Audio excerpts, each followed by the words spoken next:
इसी स्केड्यूल में से टाइम निकाल कर इस वर्कशॉप का पार्ट बनी और उन्होंने इस बात को प्रूव किया कि वो अपने बच्चों की स्टडीज को लेकर कितनी ज्यादा सिंसियर है। आज हमारी इस वर्कशॉप का पर्पस ये है कि हम आप लोगों को बताएं, आप लोगों से भी पूछें कि आपके अपने व्यूज क्या है उस बारे में। इस वर्कशॉप का नाम जैसे आपको पता है मम्मी एंड मी, यानी मेरी माँ और मैं।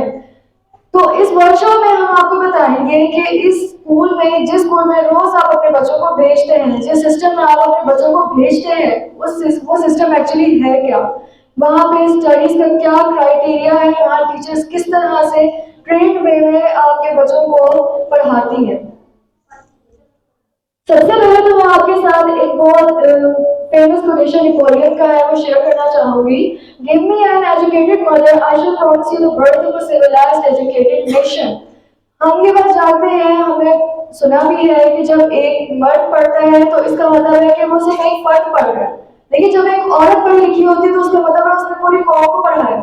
यानी एक माँ अपने बच्चों की तरबियत, एक पढ़ी लिखी माँ अपने बच्चों की तरबियत ऐसे करती है कि उसकी पूरी कौम समझ जाती है। Next. Okay. My name is, I am basically a teacher of two class from Zalia Kids campus. My name is Sarati Sham and मेरा Zalia स्कूल में 3 years का एक्सपीरियंस है। अल्हम्दुलिल्लाह बहुत अच्छा एक्सपीरियंस है। इस सिस्टम ने मुझे हर तरह से सपोर्ट भी किया और मुझे हर कभी इसने मुझे बर्डनाइज नहीं किया और माशाल्लाह बहुत अच्छा सिस्टम है। और उसके अलावा मैं अप्रिशिएट करना चाहूँगी मिस रिजा को कि जिन्होंने हमारी इस वर्कशॉप को ईजी और कन्वीनियंट बनाने के लिए इन पीपीटी स्लाइड्स का जो है उसके लिए डिवोशन और हार्ड वर्क किया, क्योंकि अगर ये स्लाइड्स ना होते तो शायद ये वर्कशॉप उस तरह से पॉसिबल ना होती, ना मैं अपना व्यू आप लोगों को अच्छे तरीके से बता सकती और ना ही आप लोग मेरी बात को अच्छे तरीके से अंडरस्टैंड कर सकते। सो मिस रिजा का वर्क भी बहुत अप्रिशिएटेड। ओके, अब मैं आप लोग को बताने जा रही हूँ कि किस तरह से हमारे सिलेबस को डिवाइड किया गया है हर क्लास का, फ्रॉम पीजी, जैसे आपको पता है हमारा पहला सेशन है फ्रॉम पीजी टू क्लास 3। तो हमारा इस सारे जो क्लासेस हैं ग्रेड बाय ग्रेड में आपको बताऊंगी कि हमारा सिलेबस बेसिकली है क्या, हम उसको पढ़ाते कैसे हैं, किस तरह से बच्चों के साथ हमारा इंटरेक्शन होता है, स्कूल का सिस्टम क्या है, हमारा क्राइटेरिया टेस्टिंग का, पेपर्स का, हर चीज मैं आपको डिटेल में आज बताऊंगी ताकि आपकी कोई भी कंफ्यूजन है वो खत्म हो जाए। उसके लिए मैं आप लोगों को ये गाइड भी करना चाहूंगी, आपकी कोई भी पॉइंट्स हैं, कोई भी क्वेश्चंस हैं, उनको आप अपने माइंड में अच्छे तरीके से रख लें। उसके बाद जब हमारी वर्कशॉप पूरी एंड हो जाएगी तो लास्ट में आपको क्वेश्चनिंग का टाइम दिया जाएगा।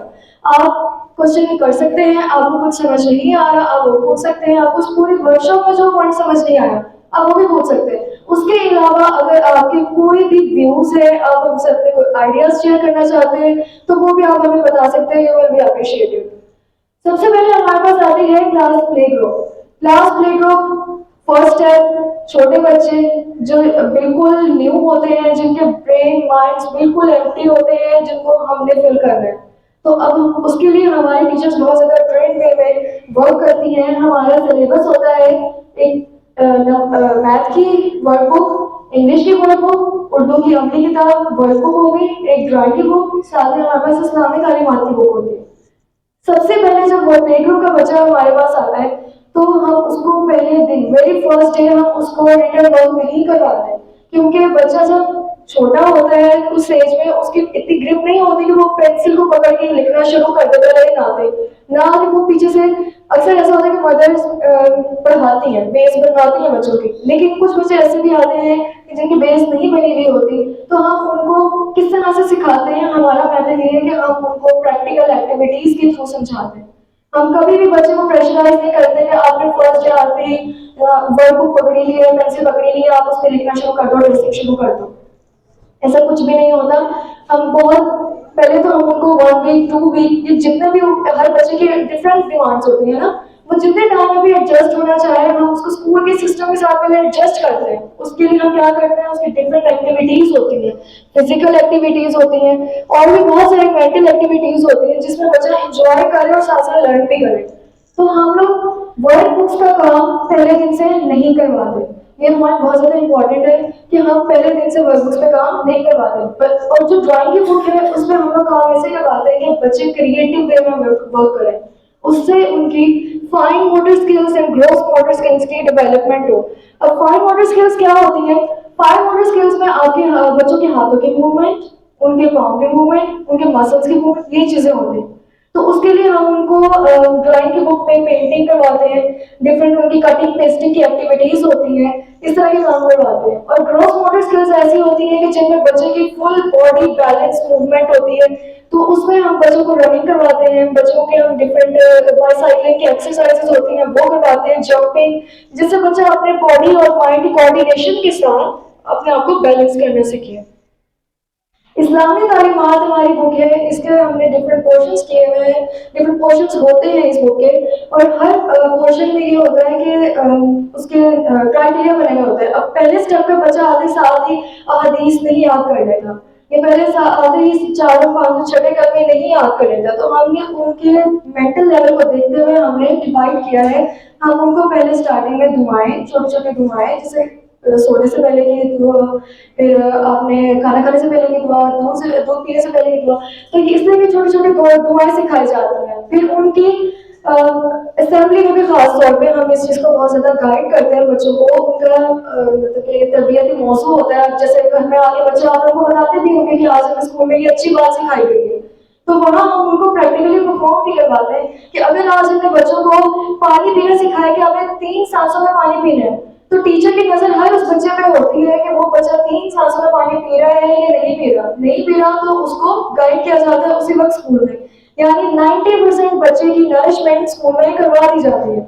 बाकी 10% हम पेरेंट्स एक्सपेक्ट करते हैं कि वो भी साथ साथ घर में कॉपरेट करें और बच्चों को जो चीज सिखाई जाए उसको वो भी घर में भी परफॉर्म करवाएं।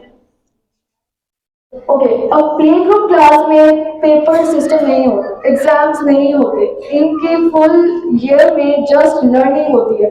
लर्निंग भी कैसे होती है? हम उनको रिटर्न स्टार्टिंग में नहीं करवाते, उनके लर्निंग का प्रोसेस ऐसा होता है कि जस्ट उनको हमारे स्कूल में एलईडी की फैसिलिटी अवेलेबल है, वहाँ पे हम बच्चों को पॉइंट्स दिखाते हैं, डिफरेंट स्टोरीज दिखाते हैं, शॉर्ट स्टोरीज दिखाते हैं, कार्टून मूवीज दिखाते हैं जो इंफॉर्मेटिव हो। ऐसे नहीं होते कि भाई जो बिल्कुल भी जिसका कोई ताल्लुक वास्ता ना हो हमारे स्टडी से, इंफॉर्मेटिव हम लोग उनको दिखाते हैं। इससे क्या होता है कि जितना ज्यादा बच्चा लर्न करेगा ना, सुनेगा, वो उतना ज्यादा लर्न करेगा, उसके ब्रेन में उतनी वो चीज उसके सबकॉन्शियस में चली जाएगी। क्योंकि जो बच्चा छोटा होता है ना, उसको नहीं पता होता कि उसने क्या करना है, उसको वही करता है जो उसको दिखाया जाए, बार बार दिखाया जाए, तो वो उसके सबकॉन्शियस में वो चीज चली जाती है, और फिर जब वो बेदहानी में भी वो पॉइंट्स पढ़ रहा होता है, वो उन वर्ड्स का उन टर्म्स का यूज कर रहा होता है जो उसको दिखाई जाती है। तो ये हमारा प्ले ग्रुप का कोर्स है, इसमें पेपर्स नहीं होते, फाइनल्स में हमारे जस्ट इनकी पूरे साल की परफॉर्मेंस को देख के इनको नर्सरी क्लास में प्रमोट किया जाए। नेक्स्ट हमारे पास है क्लास नर्सरी। क्लास नर्सरी में 2 स्पेशल नोटबुक्स है, एक ड्राइंग नोटबुक है, एक डायरी है। प्राइमर ए, पहला कदम, और ड्राइंग बुक और इस्लामी तालीमात वही जो प्ले ग्रुप से चल रही है। प्ले ग्रुप में हमारे पास जो इस्लामी तालीमात मैंने आपको बुक बताई वही सेम जो है वो नर्सरी में है। इसके भी पोर्शंस मैंने आपको बताया कि पोर्शंस किए हुए होते हैं। तो जो प्ले ग्रुप में हमने थोड़ा सा पढ़ा दिया, अब उसको थोड़ा सा हमने मॉडिफाई करके थोड़ा सा एडवांस लेवल पे ले जाके, क्योंकि बच्चा थोड़ा पढ़ के आगे सीख के आगे उसको पता है, नो हाउ है कि हमने कैसे चीजों को पढ़ना है, तो उसमें हम थोड़ी सी और मजीद चीजें ऐड कर देते हैं। जैसे थोड़ा बहुत हम उसको और कलमात हम उसको 2-3 कलमे इस तरह से याद करवा देते हैं, दुआएं और ज्यादा याद करवा देते हैं, उसको तलफ़ुज़ ठीक करवा देते हैं। उसके अलावा हमारे पास है GK, general knowledge, GK rhymes, जिसमें पॉइंट्स होती है, जनरल नॉलेज होता है। जो हमारे पास स्पेशल नोटबुक्स है, ये 2 स्पेशल नोटबुक्स होती हैं, एट अ टाइम एक नोटबुक पे काम करवाया जाता है, दूसरी नोटबुक बच्चे घर लेके जाते हैं ताकि पेरेंट्स को भी पता हो कि स्कूल में किस तरह का काम करवा रहे हैं। प्ले ग्रुप में हम लोग डॉट्स के ऊपर ट्रेसिंग करवाते हैं, लेकिन नर्सरी में बच्चा इतना कैपेबल हो चुका होता है कि वो सिंगल डॉट के ऊपर काम कर सकता है, उसे वर्ड्स की फॉर्मेशन किसी हद तक बनानी आ जाती है। इसमें भी हम बच्चों को बर्डनाइज नहीं करते। और इसमें जो सबसे बड़ी बात है, हम यहाँ पे बच्चों को फोनिक्स सिखाते हैं। फोनिक्स कहते हैं साउंड्स को, हम साउंड्स, हम वर्ड्स को, हम ए बी सी को परफॉर्म कैसे करते हैं, हम उसको मतलब ये हम उसकी वर्डिंग को हम प्रोनाउंस कैसे करते हैं। अब हम लोग अगर एप्पल को जस्ट एप्पल पढ़ते रहेंगे, बच्चे को पता नहीं है उसकी साउंड क्या है। अगर हम उसके लिए ए एप्पल, तो वो उसकी साउंड होगी, ए की साउंड हो जाएगी। तो हम बच्चों को साउंड्स के साथ पढ़ाते हैं ताकि बच्चों को पता हो कि हमने किसी भी वर्ड को प्रोनाउंस कैसे करना है। जब उसको हर वर्ड की प्रोनाउंसिएशन आती होगी ना, तो वो सारे वर्ड्स को कंबाइन होकर खुद भी वर्ड्स को प्रोनाउंस कर सकता है। लेकिन शर्त यह है कि उसका माइंड क्लियर हो गया हमने कौन से वर्ड को किस तरह से प्रोनाउंस करना है। नेक्स्ट नेक्स्ट हमारे पास है क्लास प्रेप। क्लास प्रेप में हमारे पास इंग्लिश की नोटबुक है 4 लाइन्स की, एक होती है, मैथ्स की 1 नोटबुक, उर्दू की 1 नोटबुक, स्पेशल नोटबुक 1 होती है, ड्राइंग नोटबुक 1 होती है और डायरी भी 1 होती है। यहाँ पे हमारे पास आ जाता है English, math, Urdu, primer B, drawing की बुक, इस्लामी तालीमात और जीके राइम्स। यहाँ अब आप देख सकते हैं कि स्पेशल नोटबुक 1 है, बाकी सारे सब्जेक्ट्स के नोटबुक्स को सेपरेट कर दिया गया है। अब प्रेप क्लास का बच्चा इतना रिस्पॉन्सिबल होना चाहिए और हम उसको बनाते हैं कि वो नर्सरी क्लास में तो जस्ट एक नोटबुक को संभाल रहा था अपने, लेकिन प्रेप क्लास का बच्चा इतना रिस्पॉन्सिबल कर देते हैं हम लोग कि वो अपनी सारी नोटबुक्स या 3 नोटबुक्स को एट अ टाइम को संभाले। उसको पता हो कि मेरी 3 नोटबुक्स हैं और मैंने उनको संभालना है, किस नोटबुक पे कौन सा काम करना है। स्पेशल नोटबुक होती है हमारी टेस्ट के लिए। आप सब जानते हैं कि हमारे स्कूल का सिस्टम है कि हम टर्म से पहले शेड्यूल टेस्ट लेते हैं। उनके शेड्यूल टेस्ट के लिए स्पेशल नोटबुक होती है। स्पेशल नोटबुक में तीनों सब्जेक्ट्स इंग्लिश, उर्दू, मैथ, तीनों सब्जेक्ट्स जो है वो कंबाइन होते हैं। तो स्पेशल नोटबुक एक दफा मतलब यूज होती है टेस्ट से पहले। ड्राइंग नोटबुक होती है। ड्राइंग नोटबुक में हम बच्चों की स्किल्स को डेवलप करते हैं। ड्राइंग क्यों इम्पोर्टेंट है? ड्राइंग में हमारे बच्चों के हम बच्चों को ज्यादा से ज्यादा क्रिएटिव वर्क करने का टाइम देते हैं।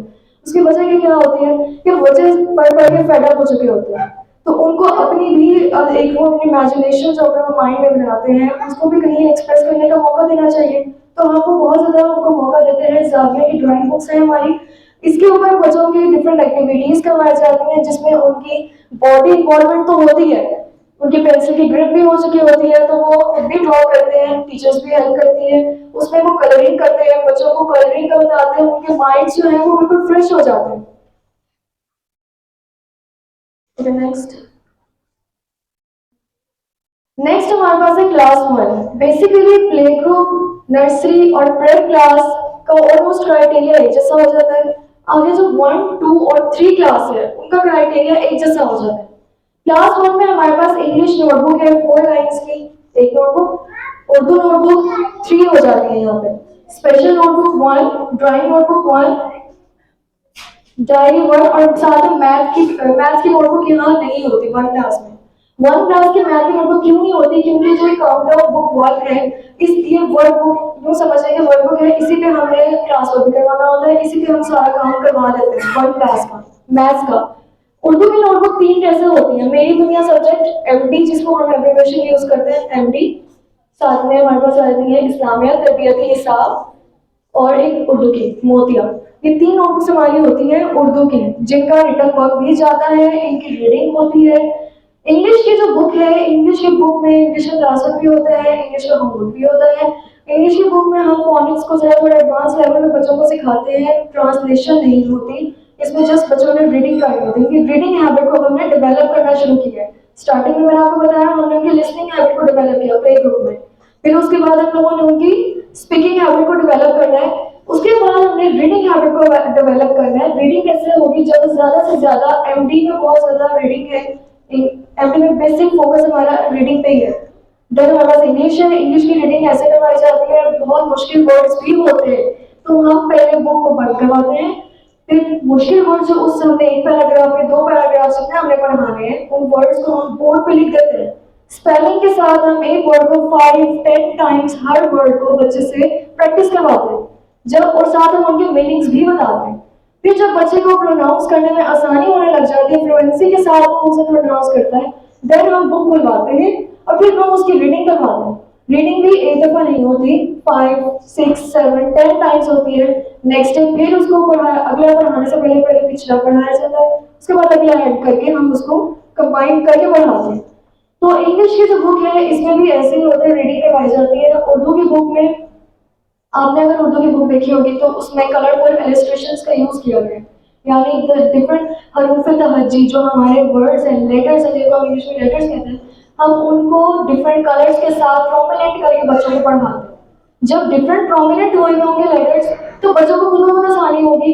और जब पेपर आता है ना बच्चे के सामने तो उसको वो पिक्चर्स और वो चीजें याद आ रही होती है जो बुक पे उस पेज के पास बनी हुई थी। बच्चों को निशानियों से याद करवाया जा सकता है और बच्चे निशानियों से ही सीखते हैं। अगर हम उनको हिंट्स दें कि ये वर्ड्स ऐसे हैं, इसको इस वर्ड के साथ मिलाओ, कलरफुल वर्ड्स आपस में अटैच हो जाएंगे, फिर वर्ड प्रोनाउंस करके बताएंगे उसको, वर्ड बच्चा अच्छे तरीके से उसको सीख लेगा। इंग्लिश की बुक में हमारे पास क्रिएटिव राइटिंग का भी एक पोर्शन है, उर्दू की बुक में भी क्रिएटिव राइटिंग का पोर्शन है। क्रिएटिव राइटिंग में ये होता है कि हमें बच्चों की क्रिएटिव क्रिएशन उनके देखें कि वो माइंड में क्या क्या क्रिएट कर सकते हैं।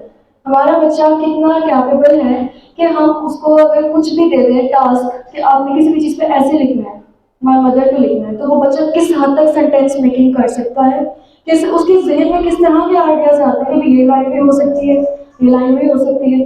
तो हम इस तरह से उनकी क्रिएटिविटी को भी एक्सप्लोर करते हैं।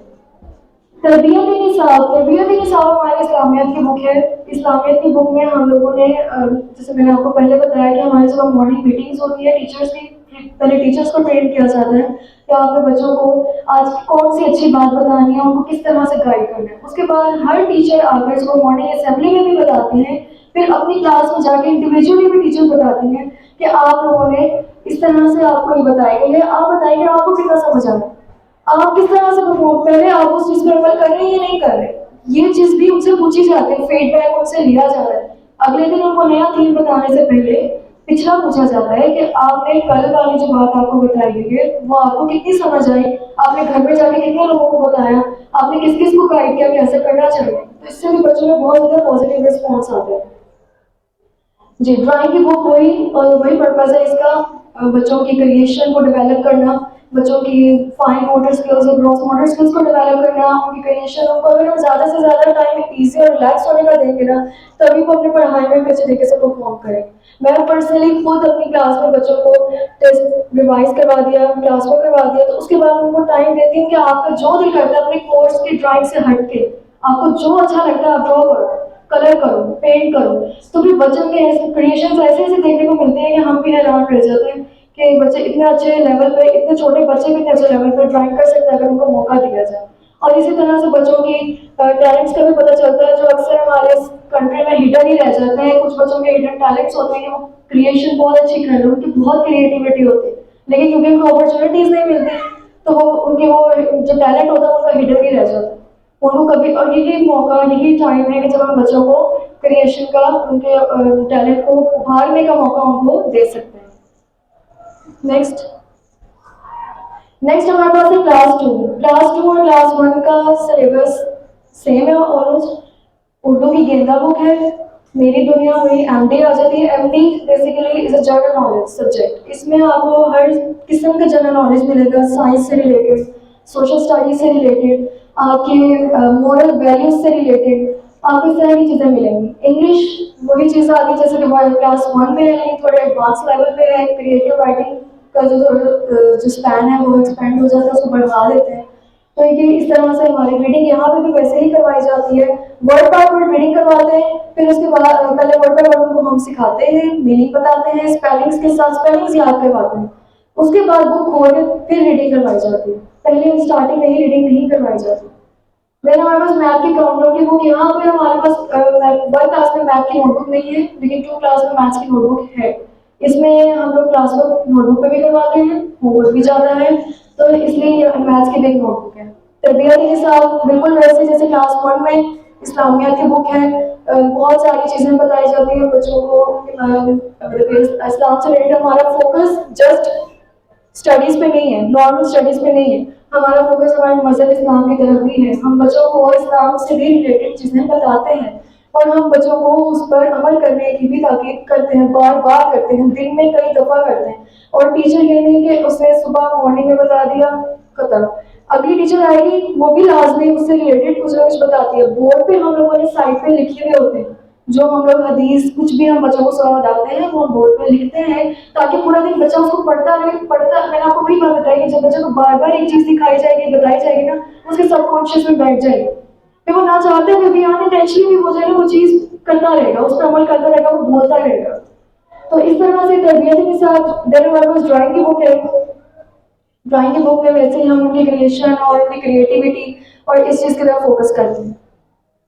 नेक्स्ट, क्लास 3 में हमारे पास आकर इंग्लिश की नोटबुक 4 लाइन्स की 2 हो जाती है, मैथ्स की 2 नोटबुक 9,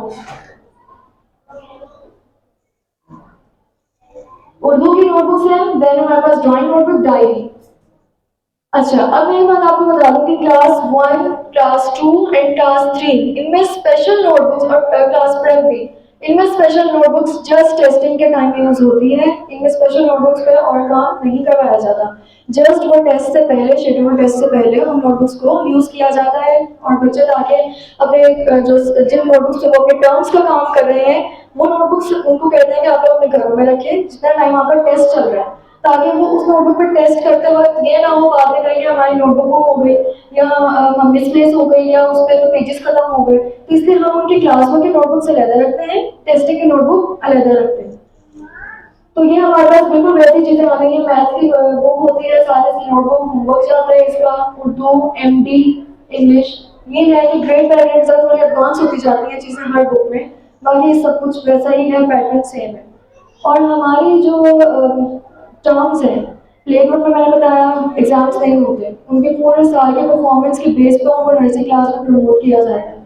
नर्सरी क्लास में हमारे पास फुल ईयर कोई टर्म नहीं होती, जस्ट हमारी फाइनल टर्म होती है। फाइनल में हम उनके एग्जाम लेते हैं, फाइनल में ही उनके हम लोग उनकी परफॉर्मेंस देखते हैं, पूरे साल की जो कुछ उन्होंने पढ़ा वो सारा कुछ पेपर लिया जाता है, देन उनको प्रेप क्लास में प्रमोट कर दिया जाता है।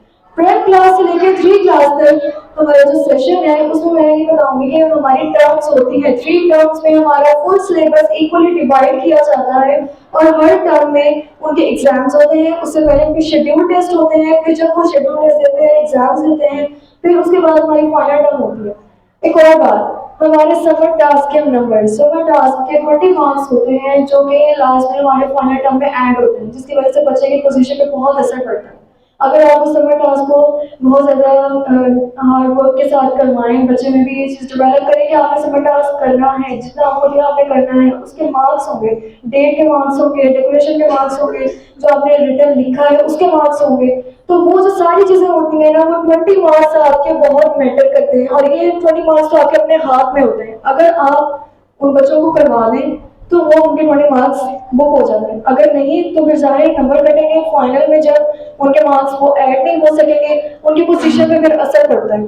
फिर पेरेंट्स हमसे पूछते हैं कि अभी पोजीशन क्यों डाउन हो गई, तो उसकी मेन रीजन यही होती है कि पहले 2 टर्म्स में तो बच्चे ने बहुत अच्छा परफॉर्म किया, लेकिन जब उसके फाइनल्स में समर टास्क के मार्क्स ऐड हुए, कम हो गए, कट गए, किसी वजह से नहीं दे सके वो लोग, तो फिर वो पोजीशन बच्चे की बहुत डाउन हो जाती है।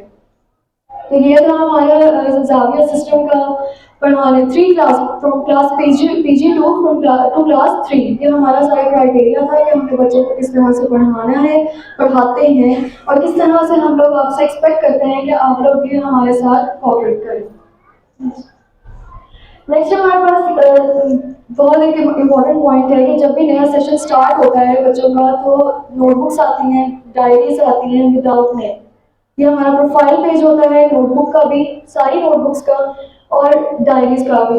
एटलीस्ट हम पेरेंट्स से रिक्वेस्ट करते हैं कि अपनी डायरीज और उनकी नोटबुक्स के प्रोफाइल पेजेस को खुद फिल कर दिया करें, क्योंकि टीचर पर्सनली नहीं जानता किसी भी स्टूडेंट को, तो उसको बहुत मुश्किल हो जाता है ये पता करना। बच्चे भी हमारे पास इतने बड़े नहीं होते कि उनको अपने घर का एग्जैक्ट एड्रेस पता हो या फिर फोन नंबर्स पता हो, बाज़ औक़ात तो बच्चों से पूछे आपके फादर नेम क्या है, उनको वो भी क्लियर नहीं होते। तो आप ये कम से कम ये फील कर दिया करें ताकि हम लोगों को पूरे ईयर में कोई तंगी ना हो। अक्सर बच्चों को लेट लेने आते हैं तो हमें पता नहीं होता कि हमें नंबर्स कौन से यूज़ करने हैं, क्योंकि अक्सर हमारे पास जो रिकॉर्ड में होते हैं वो कभी बंद होते हैं या किसी वजह से कांटेक्ट नहीं हो पाता, तो जो नंबर्स आप लोगों के ऑन आपके यूज़ में हैं वो नंबर्स आप लोग जो फिल कर दिया, एड्रेस हमें लिख दिया करें, अपने गार्डियन जो भी गार्डियन का नेम है वो लिख दिया करें, नोटबुक्स की उनके हमें प्रीवियस स्कूल नहीं पता होता बच्चों का कोई है या नहीं है तो वो भी आप फिल कर दिया करें, ठीक है, तो इससे हमें बहुत ज़्यादा आसानी होती है। नेक्स्ट जी, यहाँ तक तो मैंने अभी आपको बताया कि हमारा क्राइटेरिया क्या है। नाउ अब मैं आपको बताऊंगी कि हम इन बुक्स को चूज क्यों करते हैं। सबसे पहले हमारे पास है कि एसएनसी अप्रूव्ड है, यानी कि सिंगल नेशनल करिकुलम, यकसा कौमी निसाब। हमारा स्कूल फॉलो करता है वन नेशन वन करिकुलम के रूल को। हम लोगों ने सब बच्चों को एक जैसा करिकुलम पढ़ाना है, तो इसलिए हम ये वाली बुक्स को यूज करते हैं। नेक्स्ट हमारे पास है होलिस्टिक अप्रोच। होलिस्टिक अप्रोच में ये होता है कि बच्चे की सिर्फ जरूरियात ये नहीं होती कि उसको खाना पीना दिया जाए, उससे अच्छे कपड़े दिए जाए। बच्चे ने एक सोसाइटी में सरवाइव करना है। उसको सरवाइव करने के लिए सोसाइटी के रूल्स पता होने चाहिए कि मैं क्या करूँ तो मैं सोसाइटी में सरवाइव करूँ, ये सोसाइटी मुझे एक्सेप्ट करे। तो इसलिए हम उसकी सोशल और मोरल जो नीड होती है उसको भी फुलफिल करते हैं। इन सब्जेक्ट्स के थ्रू उनकी नरिशमेंट की जाती है, उनकी करेक्टर बिल्डिंग की जाती है, ताकि बच्चे अच्छे तरीके से सोसाइटी में भी अपना रोल प्ले कर सकें। नेक्स्ट हमारे पास है इंक्लूसिव अप्रोच। इंक्लूसिव अप्रोच में यह होता है कि जैसे हम यहाँ पर बैठे हुए हर हर मदर, हर टीचर डिफरेंट फैमिली बैकग्राउंड से आते हैं। हमारा फैमिली बैकग्राउंड सेम नहीं है, हम डिफरेंट फैमिली बैकग्राउंड में, डिफरेंट कल्चर्स, नॉर्म्स, सब कुछ हमारा डिफरेंट है। तो इसी तरह से बच्चे भी जाहिर है डिफरेंट बैकग्राउंड से आते हैं। तो हर बच्चे के लिए एक ही प्लेटफॉर्म को हम लोग प्रोवाइड करते हैं, ताकि उसी प्लेटफॉर्म पे हम सब बच्चे जो किसी भी बैकग्राउंड से आए हैं, हर बच्चा एक ही चीज को पढ़कर एक ही तरह से बिहेव कर सके, ताकि उनमें यूनिटी भी आए और उसके अलावा डिफरेंट बैकग्राउंड्स को वो अपने क्योंकि इग्नोर करके सिर्फ अपने उस प्लेटफॉर्म पे फोकस करें जिस प्लेटफॉर्म पे उनको पढ़ाया जा रहा है, लर्न करवाया जा रहा है। नेक्स्ट हमारे पास है major areas of domain. First है physical development, social moral development, emotional development, language development, cognitive development, the world around us, health and hygiene, safety, creative arts. One by one मैं इनको एक्सप्लेन करती जाऊंगी। सबसे पहले हमारे पास है फिजिकल डेवलपमेंट। फिजिकल डेवलपमेंट क्या होती है? फिजिकल अपीयरेंस, हमारी बच्चों की फिजिकल अपीयरेंस, हम उस पर भी बहुत ज्यादा वर्क करते हैं। सबसे पहले तो बच्चों को मैंने आपको बताया प्ले ग्रुप में सिखाया कि फिजिकल मूवमेंट सिखाई जाती है। मैंने भी बताया fine motor skills, gross motor skills जो है वो इनको सिखाई जाती है, इनको फिजिकल मूवमेंट सिखाई जाती है। उनकी फिजिकल हमने उस चीज पर वर्क करते हैं, हम उनको बताते हैं कि आपने किस तरह से फिजिकली बिहेव करना है। यहाँ पे आप देख सकते हैं कि फिजिकल डेवलपमेंट की ये कुछ एग्जांपल्स हैं फाइन मोटर स्किल्स की, कि इसमें फिंगर्स को हम उनको इंडिविजुअली कंट्रोल करना सिखा रहे हैं, claps hands, holding crayons and pencils, pencils और crayons को पकड़ना सिखाया है। छोटा बच्चा है उसको भी उसकी बॉडी की डेवलपमेंट नहीं हुई फिजिकली, तो हम वो चीज़ें उनको सिखाते हैं। प्रैक्टिस एक्टिविटीज़ के थ्रू, एक्टिविटीज़ हमारे इंडिविजुअल लेवल में भी होती हैं, एक बच्चा एक एक्टिविटी भी कर रहा होता है, ग्रुपिंग के फॉर्म में भी होती है ताकि उनको ग्रुपिंग के फॉर्म में करनी भी आए। तो इस तरह के हमारी बटनिंग, शर्ट को बटन करना सिखाते हैं, लगाना सिखाते हैं, जिपिंग, जिप को करना सिखाते हैं यूज। तो इस तरह हमारी जो है ये फाइन मोटर स्किल्स और ग्रॉस मोटर स्किल्स को हम इम्प्रूव करने के लिए, वहाँ पेंटिंग देख सकते हैं आप, ड्राइंग, तो ये पिक्चर्स इस तरह से हम इनको उनकी फिजिकल डेवलपमेंट करते हैं। नेक्स्ट हमारे पास है सोशल एंड मॉरल डेवलपमेंट। मैंने अभी बताया कि सोशली भी बच्चे को डेवलप होना चाहिए। उसकी क्या वजह है? उसकी वजह ये है कि हम लोग जब एक सोसाइटी में रह रहे होते हैं, जिस सोसाइटी में रहें, तो हमारा फर्ज बनता है कि उस सोसाइटी को हमें एक्सेप्ट करना है। जो हमसे डिमांड कर रहा है हमें उस डिमांड को फुलफिल करना है। तो उसको हम फुलफिल कैसे कर सकते हैं? तभी जब हमें उसके बारे में नॉलेज होगा। तो नॉलेज एकदम से नहीं आ जाता, नॉलेज स्टेप बाय स्टेप सिखाया जाता है। तो वो कैसे सिखाया जाता है? टीचर्स बच्चों को सिखाती हैं, उनको किस तरह से उनके बुक्स के थ्रू, उनको खुद उस तरह से परफॉर्म करके सिखाती हैं। तो इस तरह से बच्चों की सोशल डेवलपमेंट भी होती है। जब बच्चे काफी सारे बैकग्राउंड के एक ही जगह पे इकट्ठे हो जाते हैं ना, तो उनको खुद ही एक दूसरे से बहुत कुछ सीख लेते हैं। उनको पता चल जाता है कि हमारी सोसाइटी में किस किस तरह के लोग रह रहे हैं, हमें किस तरह से किस बच्चे के साथ कैसे लोग बिहेव कर रहे हैं।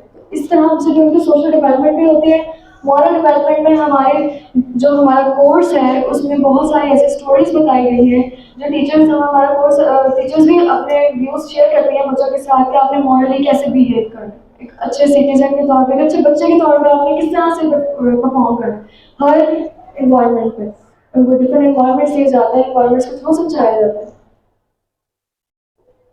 नेक्स्ट है इमोशनल डेवलपमेंट। इमोशंस ऐसी चीजें हैं जो बच्चा कभी भी आसानी से किसी के भी सामने एक्सप्रेस नहीं करता। इमोशंस किसी भी टाइप के हो सकते हैं, लव, हेट, फियर, मतलब डर रहा है, किस चीज से डर रहा है, वो डर चाहता है लेकिन वो बताता नहीं है कि वो किस चीज से डर है। उसको अगर गुस्सा आ रहा है तो वो बहुत ज्यादा हाइपर हो जाता है, बहुत ज्यादा हाइपर हो जाता है, और फिर उसको अक्सर तो छोटे बच्चों की वजह ही नहीं पता चल रही होती कि वो बच्चे उसको बुरी क्या चीज़ लग रही है, वो गुस्सा किस वजह से हो रहा है, लव हेट। और फिर बच्चों को ये भी नहीं पता होता कि हमने किस इंसान के पास जाके अपनी फीलिंग्स को कैसे शेयर करना है। तो हम बच्चों की इस तरह से डेवलपमेंट करते हैं कि इमोशनली वो बिल्डअप हो जाए। इमोशनली बिल्डअप होंगे तो वो अपनी फीलिंग्स को बेहतरीन तरीके में, बेहतरीन अंदाज में एक्सप्रेस कर सकेंगे।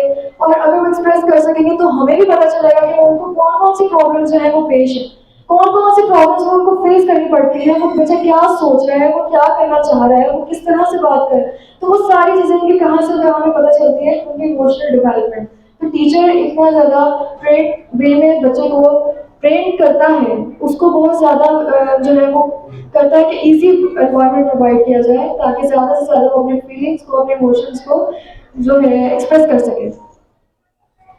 नेक्स्ट हमारे पास है language development. Language development is very important. मैंने आपको बताया कि हर बच्चा एक ही बैकग्राउंड से नहीं आता, इसी तरह हर घर में एक जैसी लैंग्वेज भी नहीं बोली जाती।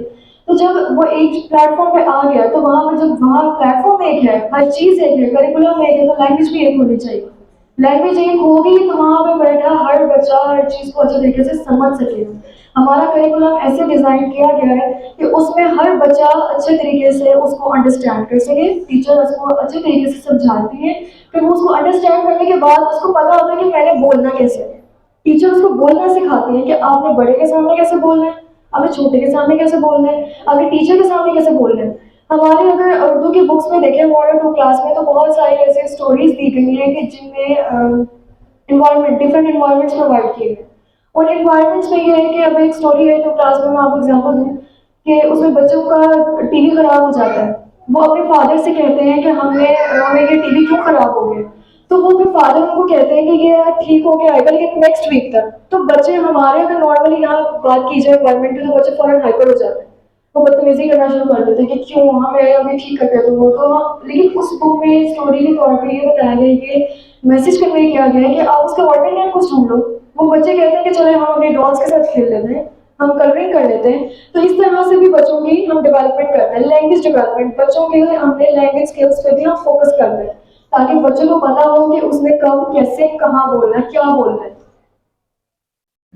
नेक्स्ट हमारे पास है कॉग्निटिव डेवलपमेंट। कॉग्निटिव का मतलब होता है ब्रेन। हम बच्चों के ब्रेन्स को फोकस करते हैं, उनको ट्रेन करते हैं। हमारा जो मेन फोकस होता है वो बच्चों का ब्रेन होता है, क्योंकि जब हमारे पास प्ले ग्रुप का बच्चा आता है या नर्सरी का बच्चा आता है या 3 क्लास में जो बच्चे होते हैं, उनके ब्रेन्स वैसे ही होते हैं, वो वैसे ही परफॉर्म करेंगे जैसा हम उनको फोकस करवाएंगे कि आपने ऐसा परफॉर्म करना है। बच्चे क्योंकि बिल्कुल छोटे बच्चे होते हैं, उनके ब्रेन्स में कुछ नहीं होता, बिल्कुल खाली ब्रेन्स होते हैं, उसको फिल हमने करना है। तो हम उसको ऐसे फील करते हैं, टीचर्स का फोकस जस्ट उनकी नरिशमेंट की तरफ होता है, उनकी बच्चों को बताते हैं, उनको इसी तरह से डिफरेंट एनवायरनमेंट्स दिए जाते हैं।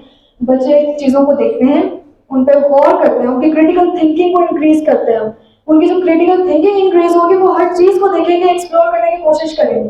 वो कहेंगे ऐसा है तो ऐसा क्यों है, वो रीजनिंग के साथ बात करेंगे। तो इस तरह से हम उनकी कॉग्निटिव डेवलपमेंट, और वैसे भी ब्रेन हमें पता है कि हमारे फुल बॉडी का सेंट्रल प्रोसेसिंग यूनिट है, ये हमारा पावर हाउस है। अगर हमारा ब्रेन हमारे कंट्रोल में है, हमें हमारे ब्रेन को पता है कि उसको कैसे कंट्रोल में करना है, तो हम अपनी किसी भी तरह की फीलिंग्स को कंट्रोल कर सकते हैं। तो हम बच्चों को उस तरह से ट्रेन करते हैं कि बच्चे अपने ब्रेन में इस तरह अच्छी अच्छी नॉलेज को कंज्यूम करें, उनके ब्रेन में वो चीज़, सबकॉन्शियस में वो चीज़ रहे, और फिर बच्चे उसी चीज को फोकस करते हुए उसी तरह से प्रैक्टिकली उसको परफॉर्म भी करें। हाँ जी, एग्जाम्पल्स ऑफ कॉग्निटिव स्किल्स में हमारे पास आ जाते हैं रिस्पॉन्डिंग टू देयर नेम। बच्चों का माइंड इतना ज़्यादा होना चाहिए, जबकि एब्सेंट माइंडेड नहीं होना चाहिए, बहुत ज़्यादा अटेंटिव होंगे। जब उनका नाम लिया जाए तो उनको फौरन से पता चले कि नाम दिए गए। Recognising and naming objects in a box. एक बॉक्स में अगर काफ़ी सारी चीज़ें रख दी जाए तो बच्चों के कॉन्सेप्ट्स हमने क्लियर कर दिए, लेकिन बच्चों का माइंड भी हमें इतना शार्प करना है कि वो बता सकें कि हर चीज़ उस बॉक्स में पड़ी है उसका नाम क्या है। Verbalizing needs, counting to 10, knowing their gender, understanding the difference between the present and the past. Present and past के बारे में बच्चों को पता होना चाहिए कि मासी में क्या है और अब इसमें प्रेजेंट में क्या हो रहा है। Engaging in symbolic play, symbols different, हम उनको जैसे अब 6 स्टैंड की गेम्स करवाते हैं, उससे बच्चों के ब्रेन की बहुत ज़्यादा एक्सरसाइज होती है। बच्चे शार्प होते हैं, अटेंटिव होते हैं, उनको ज़्यादा से ज़्यादा फोकस होता है कि हमने टीचर क्या बोल रही है, वो सिट बोल रही है, वो स्टैंड बोल रही है, तो सारे डिफरेंट उनकी गेम्स उनके साथ खेली जाती हैं। लिसनिंग टू स्टोरीज, उनको स्टोरी सुनाई जाती है। हमारे जो एलईडी की फैसिलिटी अवेलेबल है उसकी ऊपर लिसनिंग की प्रैक्टिस भी करवाई जाती है। टेलिंग स्टोरीज, टीचर्स उनको स्टोरीज बताती है, फिर बाद में उनसे फीडबैक भी लेती है कि किस बच्चे ने कितने गौर से सुना। आस्किंग क्वेश्चंस, वही बात आई, क्वेश्चन देन रीडिंग भी करवाई जाती है उनको। द वर्ल्ड अराउंड अस, एक बच्चा अपने इर्द गिर्द चीजों से बहुत कुछ सीखता है, बहुत बहुत कुछ सीखता है। वो इतना हमारे सिखाने से नहीं सीखता जितना वो खुद अपने इर्द गिर्द चीजों को देख के सीखता है। तो वर्ल्ड अराउंड अस में हमारे पास ये चीज आ जाती है कि जो फैमिलीज होती हैं, फैमिलीज डिफरेंट बैकग्राउंड से होती हैं, बच्चे डिफरेंट बैकग्राउंड से आते हैं, वो अपने इर्द गिर्द देखते हैं कि हमने किस तरह से सोसाइटी में सर्वाइव करना है। तो वर्ल्ड अराउंड अस में वो प्रॉब्लम सॉल्विंग मेथड, एक स्ट्रेटेजी होती है, उसको वो ज्यादा फोकस करते हैं। वो देखते हैं कि अगर हमारे इर्द गिर्द कोई प्रॉब्लम हो रही है तो हमने उसकी सॉल्विंग मेथड की तरफ जाना है। और वो सॉल्विंग मेथड वो कैसे होगा, जाहिर है जब उनको टीचर स्कूल में इतना ट्रेन कर देती है तो वो खुद ब खुद अपने उस चीज को प्रैक्टिस में लेके आना शुरू कर देते हैं। तो उनकी जो वर्ल्ड अराउंड अस की जो है ये भी चीज उनकी फुलफिल करते हैं हमारे जो क्राइटेरिया, हमारा जो करिकुलम है, ये सारी चीजें। जी, health and hygiene, most important point, health and hygiene. Health and hygiene के हवाले से हमारे स्कूल का बहुत ज़्यादा जोर होता है। बच्चे ज़्यादा से ज़्यादा क्लीन यूनिफॉर्म में, और उनके नेल्स कटे हुए हों, उनके शूज़ पॉलिश हों, प्रॉपर यूनिफॉर्म जो एक स्कूल की डिमांड होती है वो उस वे में आए। तो हमारी हेल्थ में भी बच्चों को ये होता है कि वो ज़्यादा, हमारे जो किड्स कैंपस है उसमें कैंटीन ना रखने की मेन वजह ही यही है कि बच्चे होममेड लंच लेके आए, हेल्दी फूड खाएं। अगर उन्होंने खाने ही बाहर की पैकेट चीजें खानी है तो फिर कोई फायदा तो नहीं होगा। तो इसमें हम लोग पेरेंट्स से भी इस चीज की एक्सपेक्टेशन रखते हैं कि वो स्कूल के साथ साथ वो खुद भी इस चीज पे फोकस रखें कि छोटे बच्चों को कम अज कम, बड़ों को भी, लेकिन छोटे जाहिर है बड़े जब खुद प्रैक्टिस करेंगे तो छोटा भी सीखेगा। अगर बड़े ही बाहर की चीजें खाएंगे, बहुत ज्यादा फास्ट फूड और ये चीजें, तो बच्चे की भी हेल्थ सही नहीं होगी, वो भी जिद करेगा कि मैंने खानी। तो बच्चे बड़े भी इस चीज पे फोकस करेंगे, वो हेल्दी चीजें खाएं, फास्ट फूड ज़्यादा कंज्यूम ना करें और हेल्दी रहें। हाइजीन में ये आ जाता है कि हाइजीन में बच्चों के यूनिफॉर्म्स बहुत ज़्यादा खराब होते हैं, बहुत ज़्यादा मैले हो जाते हैं। तो अक्सर ऐसा होता है कि पूरा दिन खेलने के बाद, छोटे बच्चे हैं खेलते हैं, यूनिफॉर्म खराब हो जाते हैं, नेक्स्ट डे मोस्टली वही होता है कि वैसे यूनिफॉर्म पहन के बच्चे आ रहे हैं, सॉक्स वो भी खराब, अक्सर ने पहनी ही नहीं होती, शूज़ पॉलिश नहीं होते, उसके अलावा उनके जो स्कार्फ्स होते हैं गर्ल्स के, वो वॉश नहीं होते। तो इसलिए हम पेरेंट्स से रिक्वेस्ट करते हैं कि काइंडली बच्चों के यूनिफॉर्म्स पे, उनकी हेयर कटिंग पे, उनकी नेल्स कटिंग पे, इन चीज़ों पर बहुत ज़्यादा फोकस करें, ताकि आपके बच्चे एक अच्छे इदारे में अगर पढ़ने जा रहे हैं तो उसकी प्रेजेंटेशन भी अच्छी हो। अगर वो खुद अच्छे अच्छे उसमें हुलिये में होगा ना तो उसको पढ़ने में भी, टेंशन में भी उनको मसला नहीं होगा, उसको उसकी एक अलग से पर्सनैलिटी भी वाजे हो रही हो। तो इसलिए हम पेरेंट्स से कहते हैं कि आप काइंडली उनके यूनिफॉर्म्स पर ज़्यादा फोकस किया करें। स्कूल में बच्चों को हम सिखाते हैं, बच्चों को हम बहुत ज़्यादा ट्रेन कर देते हैं, और बच्चे फिर घर आकर जिद करते हैं, और अक्सर बच्चों का ये एक्सक्यूज होता है कि मम्मा को तो हमने कहा था लेकिन मम्मा ने ऐसे नहीं किया, साफ नहीं किया। तो मैं किसी को हिट नहीं कर रही हूँ या टारगेट नहीं कर रही हूँ। तो अच्छे फैमिली से बच्चे आते हैं तो उनके यूनिफॉर्म्स भी अच्छे होने चाहिए ताकि उनकी पर्सनैलिटी अच्छे तरीके से निखर कर सामने आए। ओके, नेक्स्ट हमारे पास है क्रिएटिव आर्ट। क्रिएटिव आर्ट मैंने बताया कि क्रिएशन, क्रिएटिविटी बहुत जरूरी है बच्चों के लिए, बच्चों के हिडन टैलेंट्स के लिए बहुत ज्यादा जरूरी है। अगर बच्चे अपने क्रिएशन, अपना जो कुछ वो अपने माइंड में उनके चल रहा है, उनके ब्रेन स्टॉर्मिंग, जो कुछ उनके माइंड में चल रहा है वो कहीं एक्सप्रेस नहीं कर पाएंगे तो जाहिर है वो बच्चे हर चीज से पैदा हो जाएंगे। जब तक उनको हम एक अपॉर्चुनिटी नहीं दे रहे, अगर उनको चांस नहीं दे रहे कि वो अपने आप को एक्सप्रेस करें, तो हम बच्चों से कैसे एक्सपेक्टेशन रख सकते हैं कि वो हमें वैसा फीडबैक दें जैसा हम चाहते हैं। तो हम स्कूल में, मैंने आपको बताया पर्सनली मैं खुद भी बहुत ज़्यादा इस चीज़ के, उनके बच्चों को बहुत ज़्यादा क्रिएटिव वर्क का टाइम देना चाहिए, बहुत ज़्यादा उनमें क्रिएटिविटी होती है, बाज़-औक़ात हम बड़े उनसे बहुत कुछ सीख रहे होते हैं। तो इसलिए उन बच्चों को बहुत ज़्यादा हम क्रिएटिव वर्क देते हैं ताकि वो ज़्यादा से ज़्यादा कोर्स से हट के वो अपने सिलेबस हट के जो वो चाहते हैं वो बनाएं, जो उनका दिल करता है, वो चाहे किसी भी टाइप का हो, पेंटिंग से रिलेटेड हो, थंब प्रिंटिंग हो, पेंसिल शेविंग हो, या कॉटन प्रिंटिंग हो, या किसी भी टाइप की ऑरिगेमी पेपर से बनाने वाली चीजें हो, कुछ भी हो, बच्चों की कॉग्निटिव स्किल्स डेवलप होती हैं। तो पेरेंट्स से भी मेरी ये रिक्वेस्ट है, घर में उनके लिए ड्राइंग बुक्स, कलर्स, पेंट्स, ये चीज़ें लेके रखें, बच्चों को फ्री टाइम दें ताकि बच्चे ज़्यादा से ज़्यादा क्रिएशन करें। उनको खुद भी बहुत ज़्यादा खुशी होगी, आपको भी उनकी क्रिएटिव वर्क को देख के बहुत ज़्यादा खुशी होती है। और अक्सर पेरेंट्स जिनके बच्चे करते हैं और वो अपने बच्चों को भी देते हैं अपॉर्चुनिटी, वो फिर स्कूल में ला के दिखाते हैं, और फिर हम असेंबली में बच्चों को अप्रिशिएट करने के लिए और दूसरे बच्चों को मोटिवेट करने के लिए हम असेंबली में उनकी क्रिएशंस को दिखाते हैं कि ये देखिए ये बच्चे का है, ये इसने इस क्लास का है, ये इसने बनाया है। और उससे ये होता है, हमें रिस्पॉन्स ये मिला है कि ज़्यादा से ज़्यादा बच्चे भी अप्रिशिएट होते हैं, मोटिवेट होते हैं, और फिर वो नई से नई चीज़ें बनाने की कोशिश करते हैं। पहली दफ़ा गलत बनाई, आप उनको अप्रिशिएट करें, सिखा दें कि भाई ऐसे नहीं, ऐसे कर सकते हो आप इसमें ये भी चीज़ ऐड कर सकते हो।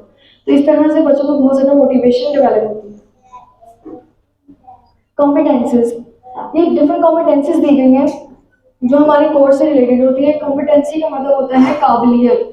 हमारा जो करिकुलम है from class PG to class 3, उसमें इतनी कॉम्पिटेंसी, उसमें उसको पढ़ने के बाद बच्चा बहुत ज़्यादा काबिलियत का हामिल हो जाता है, उसमें बहुत सारी काबिलियत डेवलप हो जाती है। तो ये 4 कॉम्पिटेंसीज हैं जो हम अपने कोर्स के थ्रू बच्चों को सिखाते हैं और इस पर फोकस करते हैं।